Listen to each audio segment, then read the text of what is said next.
Merit নাই কেসের, বা এবং অনেকে 2 বছরের আগে আসছে, তারপর রিমুভাল প্রসিডিং এ কোর্টে জাজের কাছে সামনে যায়, এবং অনেকে যারা বর্ডার দিয়ে ক্রস করে আসছে তাদের কোনো ক্রেডিবল ফেয়ার ইন্টারভিউ হয় নাই, যারা জাস্ট এমনি একটা প্যারোল ডকুমেন্ট দিয়ে তাদের পাঠিয়ে দেয়। এবং এবং যাদের বর্ডার দিয়ে ক্রস করে, মানে হাইড করে অনেকে ক্রস করে উইদাউট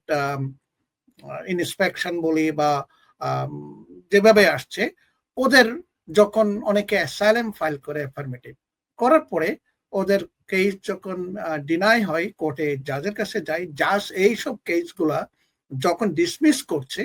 ডিসমিস করার সাথে সাথে